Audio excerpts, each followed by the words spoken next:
반갑습니다. 오늘은 2주차 2-3 구매 후 부조화에 대해서 여러분과 함께 하도록 그렇게 하겠습니다. 지금 구매 및 구매 후 평가 모델에 대해서 2-2에서 강의를 했고요. 2-3에서는 구매 후 부조화에 대해서 시작하면서 강의를 들어가도록 그렇게 하겠습니다. 구매 후 부조화는 인지 부조화 현상이라고 하는 부분인데요. 소비자들이 특정 제품 상표를 구매하거나 소비 처분 관련된 과정에서 의사 결정을 한 후에 의사 결정이 올바른 것이었는지에 대해 확신하지 못하는 것을 경험한 것, 이거보다 인지 부조화라고 합니다. 정말 잘 구매했는지 못했는지 이렇게 확신하지 못하는 경험을 이야기합니다. 인지 부조화 현상이라고 그러는데요. 제품에 대한 기존 후 평가 변화입니다. 이미 선택한 제품의 속성은 이미 더욱 중요하게 평가하고 선택하지 않는 제품의 중요성은 더욱 약화되더라. 그래서 두 번째로 새로운 정보 탐색을 하는데 자신이 선택이 현명하였다는 것을 확신을 가질 수 있는 추가적인 정보를 찾는 것입니다. 그리고 태도 변화는 부정적인 제품에 대한 기존의 제품 태도를 변화하는 것입니다. 자, 예를 들어서 어떤 사람이 자동차를 소나타를 구매하게 됐다. 그런데 구매하기 전에는 소나타에 대해서 그렇게 호의적이지 않고 그렇게 중요하게 평가하지 않았는데 선택한 제품에 대해서는 중요하게 평가하더라는 것입니다.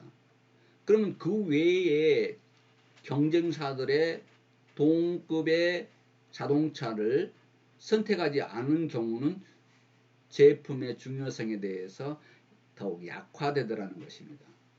그리고 그 다음에는 새로운 정보 탐색을 하는데 자신의 선택이 현명했다는 것을 확신을 가질 수 있는 추가적인 정보를 찾더라는 것이죠. 그러니까 오히려 이미 자신이 선택한 소나타에 대해서 정보 파악을 더합니다.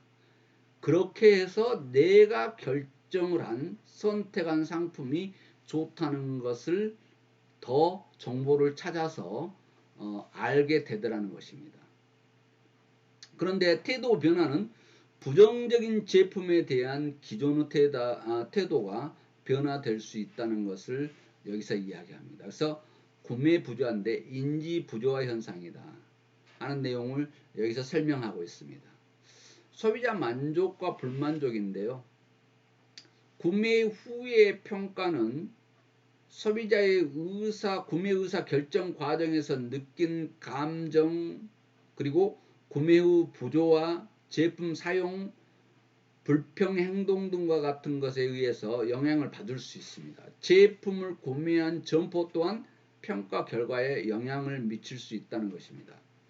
자, 소비자는 구매하고 끝난 게 아니라 구매 후 평가하고 그 다음에 만족과 불만족을 나타내는데 구매해서 사용합니다.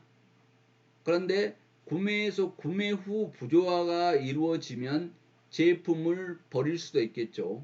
아니면 구매해서 구매 부조화가 이루어졌을 때 사용을 안 할 수도 있습니다. 그런데 구매해서 사용을 했는데 평가에서 불만이 이루어졌을 때 불평 행동을 할 수 있겠죠. 만약에 만족을 했다면 고객에 몰입하고 반복 구매하고 사용도 증대하고 브랜드를 전환하고 사용 중지라든가 이런 내용들이 나올 수가 있겠죠. 그래서 구매하고 사용하고 평가하고 만족하는 과정 중에는 구매 후 부조화, 구매해놓고 사용하면서 부조화가 이루어질 수 있는데 더 잘 사용하기 위해서 구매 부조화 내용을 더 관심을 가지고 정보를 찾아서 본인이 더 만족하려는 노력을 하게 되더라 하는 내용입니다. 그리고 불만이 있었을 경우 제품을 처분하거나 불평 행동을 하더라 하는 내용입니다. 그래서 구매 후 부조화, 제품 사용, 불평 행동 이런 내용들이 구매, 사용, 평가, 만족 상황에서 오는데 정말 만족했을 때 몰입하고 반복 구매하고 사용도 증대되고 이렇게 하는데 불만족했을 때는 브랜드를 바꾸거나 사용을 중지할 수도 있다 하는 내용을 여기에서 우리는 볼 수 있습니다. 기대의 불일치 이론인데요.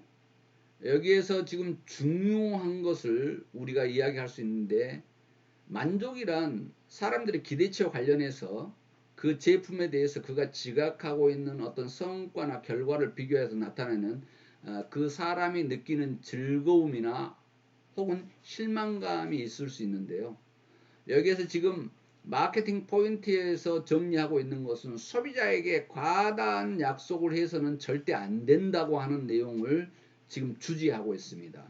그리고 또한 약속된 품질을 보장해야 된다는 내용인데요. 예전에는 무조건 좋다고만 이야기하는 것이 마케팅이라고 생각을 했는데 안 좋은 것은 안 좋다고 이야기를 해줘야 된다는 거죠. 자, 예를 들어서 예를 하나 들어보도록 그렇게 하겠습니다. 청바지를 구매를 했습니다. 예전에는 청바지가 좋습니다. 이 청바지는 뭐 탈색이 안 되고 좋습니다. 무조건 좋다고 했습니다. 이렇게 광고를 하고 홍보를 해서 팔았는데 이 청바지가 물이 빠져서 다른 세탁물을 버리게 했습니다. 이렇게 했을 때는 지금 굳이 물이 안 빠진다고 이야기를 해도 되는데 아니 물이 빠질 수 있다고 설명을 해줘도 되는데 그걸 안 빠진다고 했을 때 이건 소비자는 기대에서 어긋나기 때문에 굉장히 만족도를 실망감을 가지게 돼 있습니다. 그래서 오늘날 마케팅은 어떻습니까? 이 제품은 물이 빠질 수 있습니다. 그래서 다른 흰색 세탁과는 함께 세탁을 하지 마십시오. 이렇게 아예 주의사항으로 적어서 해줬을 때 소비자는 그런 부분에 대해서 그래 당연히 이 상품은 물이 빠질 수 있으니 다른 세탁물과 비교하고 탈색될 수 있겠구나 하는 것을 인지를 하고 실망감을 가져가지 않는다는 거죠. 그래서 소비자에게 과다한 약속을 해서는 안 된다는 것입니다. 또 한 가지 예를 들어보면 니트 제품은 보풀하기가 안 일어납니다.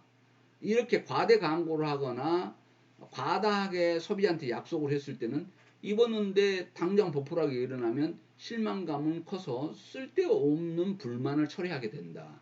그래서 요즘은 어떻게 합니까? 아주 딱딱한 옷과 세탁을 같이 했을 때 이 제품 보풀하기가 일어날 수 있습니다. 아예 요즘은 그렇게 적는 브랜드가 많습니다. 그렇게 해서 보풀하기 제거기로 제거하면서 입으십시오. 이렇게까지 설명이 된 것도 있습니다. 그렇게 해서 소비자에게 과다 약속을 해서는 안 된다. 기대 불일치 이동입니다. 그래서 즐거움이나 실망감인데 실망감을 줘서는 안 되기 때문에 제품 성과에 대한 기대에 실망감이 오지 않도록 해야 된다. 실제 제품 성과에 약속된 품질은 보장을 해야 된다는 것입니다. 자, 그래서 비교를 하는데 만족했을 때는 구매를 하지만 불만족했을 때는 기대보다 실제 내용이 좋았을 경우는 만족하지만 기대했던 것보다 실제 내용이 안 좋았을 때는 불만족을 가져갈 수 있다. 이게 기대 불일치 이론이다. 이렇게 생각하면 되겠습니다. 여러분들이 상식적으로 이해할 수 있는 내용이지만 전공자이기 때문에 학문적으로도 구문을 짓는 세부적인 소비자 행동을 파악을 해야 한다고 하는 내용입니다. 그래야 소비자 행동에 대한 마케팅에 도움을 줄 때 여러분들이 제대로 정리해 줄 수 있겠죠. 소비자 불평 행동의 유형인데요. 불만족하면 행동을 취하는 사람도 있고 행동을 취하지 않는 사람도 있습니다. 그리고 덜 호의적인 태도를 견지하기도 한다는 거죠. 그래서 불만족으로 행동을 취한 사람은 점포 또는 제조업자에게 불만을 그대로 이야기할 수 있습니다. 또 그 점포에서 해당 브랜드 구입을 앞으로는 않겠다, 안 할 수 있습니다. 또 부정적인 말을 구전을 몰입을 해서 계속 다른 사람에게 구전을 시킬 수가 있습니다. 그리고 다른 사설 또는 국가기관에 문의해서 소비자 보호센터에 불만이 있었을 때는 고발을 하거나 알릴 수 있습니다. 심하게는 법적 조치를 할 수 있는 그런 내용이 있을 수 있다는 것이죠. 그래서 소비자 불평은 상당히 기업에 불리하게 작용할 수밖에 없습니다. 마케팅 관리자는 소비자의 구매 후 불만족을 극소화시킬 수 있는 조치를 취할 수 있는 그런 노력이 필요하다는 내용입니다. 그래서 침묵에 가려진 소비자의 불평 관리의 중요성이 있다 하는 내용입니다. 소비자는 불만족했을 경우 불만족하고 혼자 끝난 게 아니라 이렇게 제조업자에게 점포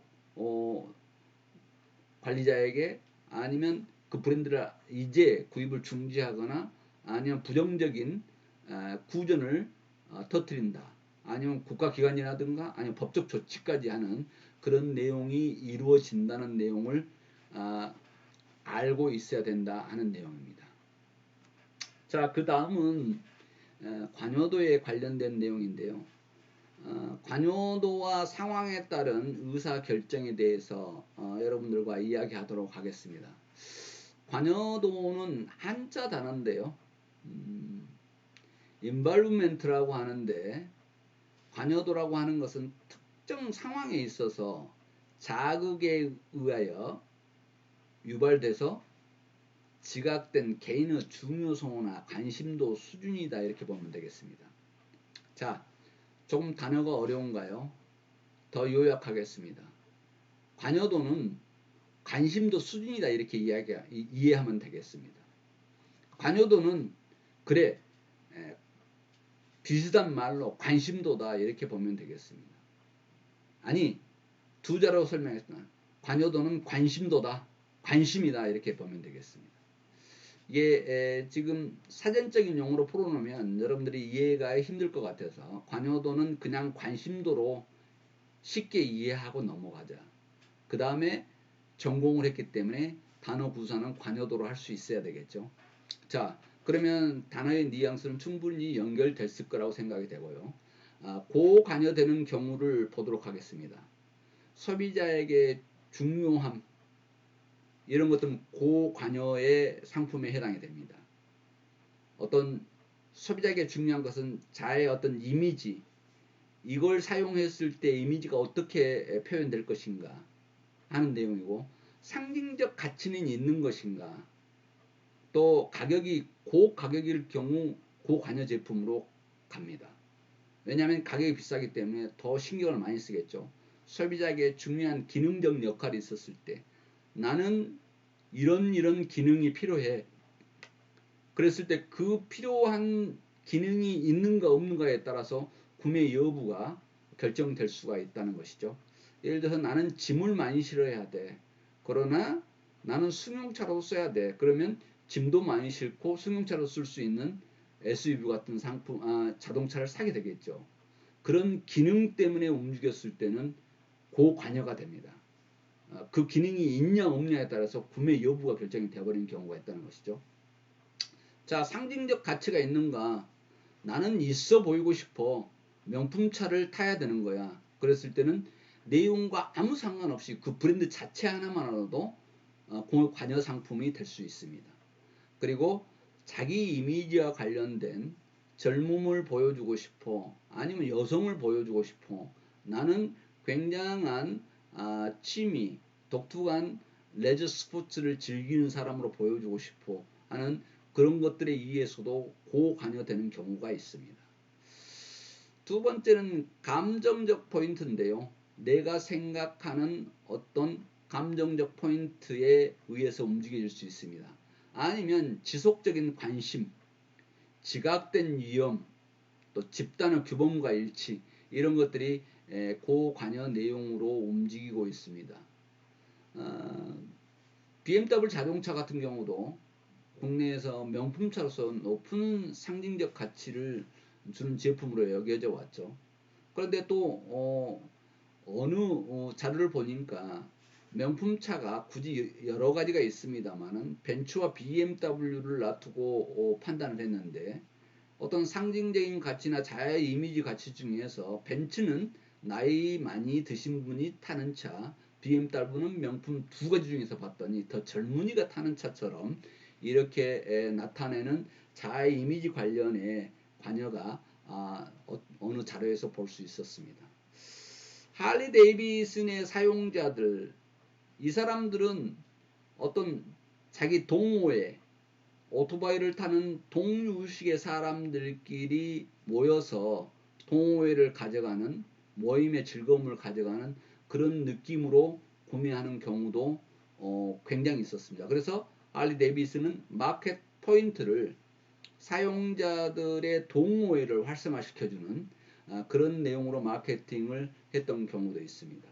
이게 관여도, 관심도가 어디에 있느냐에 따라서 고관여 제품은 고가격인 경우나 상징적인 가치라든가 자아 이미지라든가 기능적인 것에서 엄청난 영향을, 관여도에 영향을 주더라는 것입니다.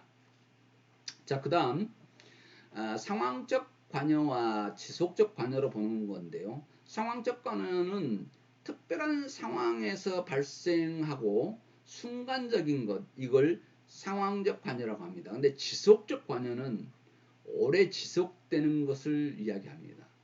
다시 지속적 관여도를 설명하자면 제품이나 활동에 대한 개인적인 관련성을 의미하는 것을 이야기합니다.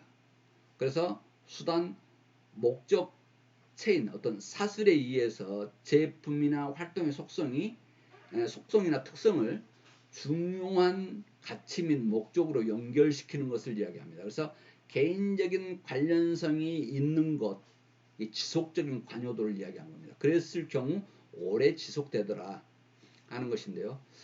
자, 그러면 관여의 유형을 보도록 그렇게 하겠습니다. 관여도 수단, 목적 사슬, 그러니까 목적 체인은 어떻게 되어 있는가 이렇게 봤더니, 자, 여기서 퓨전 면도기를 한번 보도록 그렇게 하겠습니다. 브랜드의 퓨전 면도기를 보면 이 면도기는 오중날로 이렇게 돼 있기도 한데 그 밑에 면도기는 날카롭고 무섭다는 건데 그 아래 받침대가 비타민 E가 함유된 윤활 보호 패드가 아래 붙어 있다는 것 때문에 경쟁사를 능가하는 중요한 마켓 포인트가 됐는데요. 그래서 관여도의 수단에다가 어떤 목적 사슬을 계속 연결시켜서 마케팅을 진행을 했습니다. 자, 이 속성은 오중 면도날이라는 것. 그래서 마차를 보호하더라 하는 속성에 대한 관여도 사슬을 걸어놨고요. 그 다음에 면도기는 날이 있어서 칼날 면도기는 위험하다 그랬는데 그 아래가 윤활 보호 패드가 고무처럼 붙어 있어서 사람들이 칼날로 하는 면도를 하는데도 안심하고 사용할 수 있는 속성이라는 목적 사슬을 걸었습니다. 두 번째는 기능적 결과를 넣는데요. 마찰이 적고 밀착면도 가능한 것.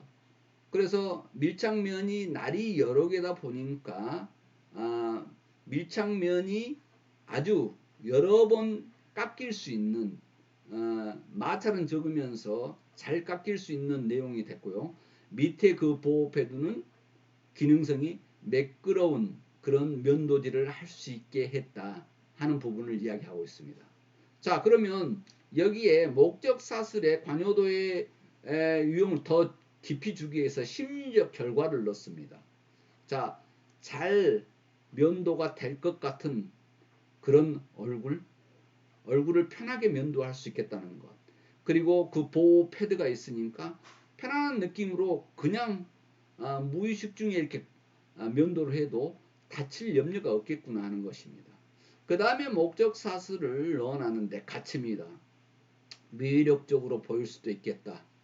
또 이완되고 스트레스를 받지 않고 그냥 면도를 편하게 하겠다고 하는 그 생각을 들게 하는 관여도의 수단과 목적 사슬을 연결시켜서 퓨전 레이저 이 면도기는 마케팅의 소비자 행동을 잘 쇠고리 사슬처럼 연결시켜서 만들어 놨던 것입니다. 그래서 많은 사람들은 그냥 이 면도기를 사서 칼날 면도기지만 부담 없이 위험을 느끼지 않으면서 스트레스 받지 않으면서 사용을 할 수 있을 것이라고 하는 관여를 수단과 목적 사슬을 만들었던 예를 여러분한테 설명을 해줬습니다.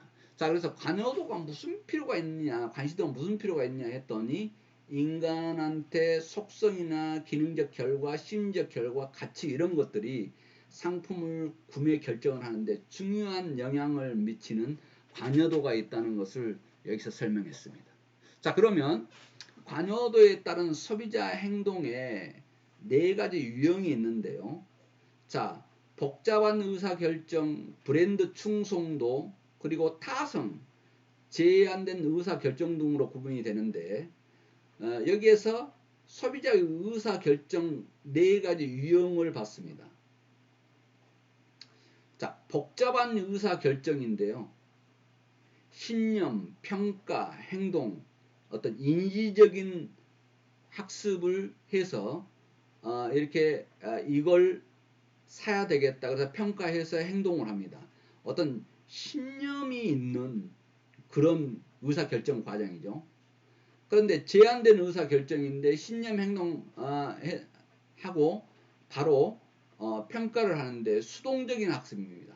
누군가가 그냥 이렇게 알려주었던 자기도 모르는 사이에 어떤 알았던 이런 저관여 상품은 수동적 학습으로 이루어진 경우가 많다는 것이죠. 근데 고관여 제품은 브랜드 충성도 이런 것이 큽니다. 왜냐하면 인지도가 높은 그리고 브랜드 충성도가 높은 그런 상품을 구매를 하기 때문에 왜 그러죠? 고관여는 고가기 때문에 그리고 신경을 엄청나게 많이 써서 판단해서 구매해야 되기 때문에 더더욱 그렇다는 거죠. 그런데 저관여 상품은 어쩔까요? 그렇게 관여도가 높지 않은 상품은 그냥 타산이 되어서 그래 그냥 하나 사지 이렇게 편하게 결정을 한다는 거죠.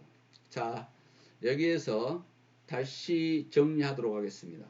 고관여 상품과 저관여 상품입니다. 고관여 상품은 자동차라든가 굉장히 가격이 높고 하나를 구매하는데 신경을 많이 써야 되는 상품이고 저관여 상품은 그냥 일상적으로 아무거나 사도 뭐 그렇게 상관없을 저가 상품이라든가 일상에서 그냥 생각나는 대로 사는 그런 제품을 이야기하는 것입니다. 그래서 어떤 의사 결정하고 습관적인 것에도 차이가 있더라는 내용을 네 가지 유형으로 구분을 해봤습니다. 자, 브랜드 충성도인데요. 노열티라 그러죠. 그래서 여기 사례 내용을 한번 보도록 하겠습니다. 특정 제품군에서 한 브랜드에 대한 충성적인 사용자의 비율을 봤더니 지금 특정 제품군에 대한 한 브랜드의 충성적인 사용자 퍼센트입니다. 요 내용을 봤더니 담배 같은 경우가 충성도가 엄청 높습니다. 한번 결정을 하면 72% 정도가 그 브랜드에 지속적으로 응하다는 것이죠. 지금 이건 미국 기준이다 보니까 그렇습니다. 자, 마요네즈 같은 경우가 65%더라. 그래서 예를 들어서 우리나라 같으면 어떻게 마요네즈를 먹어야 되겠다. 그러면 한번 결정하면 잘 바꾸지 않더라는 거죠. 우리나라 오뚜기 마요네즈는 전 세계적입니다. 굉장히 지금 유럽부터 시작해서 미국 시장까지 굉장히 활성화되어 있는데요. 이게 마요네즈 우리는 많이 먹지 않으면 서양에서 그 브랜드를 한번 결정하면 주로 쓰더라는 것이죠.